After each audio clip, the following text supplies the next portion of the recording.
സുഹൃത്തുക്കളെ നമസ്കാരം.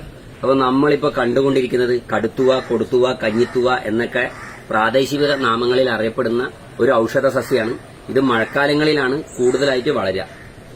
ഞാനിതാ ചട്ടികളിലൊക്കെയാണ് ഇത് വളർത്തുന്നത്. കണ്ടോ, ഈ ചട്ടികളിലൊക്കെ നിങ്ങൾക്ക് വളർത്താം. ഇതിന് വളർത്തുന്നത് എങ്ങനെയാണെന്ന് വെച്ച് കഴിഞ്ഞാൽ ഇതിന്റെ വിത്ത് ഉണ്ടല്ലോ, വിത്ത് വീഴണം, എവിടുന്നെങ്കിലൊക്കെ സംഘടിപ്പിച്ച് കൊണ്ടുപോയി നടുക. ഇത് നട്ട് കഴിഞ്ഞാലുള്ള ഗുണം നിങ്ങൾക്ക് പറഞ്ഞാൽ തീരൂല. ഒന്നായത് ആർത്തവ ക്രമക്കേടുകൾക്ക്, അതായത് മെൻസസ് ഒക്കെ തെറ്റി വരുന്നുണ്ടല്ലോ, അതിനൊക്കെ ബെസ്റ്റാണ് ഇത് തിന്നുന്നത്. പിന്നെ മൈഗ്രെയിന് ഏറ്റവും ഉത്തമമാണ് മൈഗ്രെയിനൊക്കെ. പിന്നെ ഞരമ്പ് സംബന്ധമായിട്ടുള്ള വേദനകൾ, ഈ നമ്മുടെ ഈ വെരിക്കോസ് വെയിനൊക്കെ കൊണ്ടിട്ട് പൊറുതി മുട്ടുന്ന ആൾക്കാരൊക്കെ ഉണ്ട്, അവർക്കൊക്കെ ഏറ്റവും നല്ലതാണ് ഇത് ഭക്ഷണത്തിൽ ഉൾപ്പെടുത്തുന്നത്.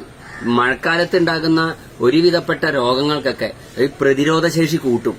ഇപ്പൊ കൊറോണ കുന്തം കുറച്ചക്കണം എന്നൊക്കെ പറഞ്ഞു നടക്കില്ലേ. അപ്പൊ ഇങ്ങനെയുള്ള നാടൻ ഭക്ഷണങ്ങളൊക്കെ പരമാവധി കഴിക്കാൻ പരിശ്രമിക്കുക. ആളുകൾ ഇത് ചൊറിയെന്നുള്ള പേരും പറഞ്ഞിട്ടാണ് ഇതിൽ നിന്ന് അകറ്റി നിർത്തുന്നത്. ഇത് ചൊറിയൊക്കെ ചെയ്യും. ഇതാ അപ്പൊ എന്റെ കൈ ചൊറിയുന്നുണ്ട്, കുറച്ച് ചൊറിയുള്ളൂ. നിങ്ങൾ എന്ത് ചെയ്യുക, നിങ്ങൾക്ക് ഞാനൊരു കാര്യം കാണിച്ചു തരാം. കണ്ടോ, ഇത് വെള്ളം തട്ടിക്കഴിഞ്ഞാൽ ഇതിന്റെ ചൊറിച്ചിലൊക്കെ പോകും. കത്രിക എടുത്തിട്ട് നന്നായിട്ട് മുറിച്ചെടുത്തിട്ട് ഇവനെ എന്ത് ചെയ്യുക, കറി വെക്കാൻ പരിശ്രമിക്കുക. ചൊറി ഉണ്ടെങ്കിൽ ഞാനിപ്പോ ഇവിടുന്ന് നീച്ച് ഓടിയുണ്ടാവും. ഞാൻ തുപ്പുന്നൊന്നുമില്ല.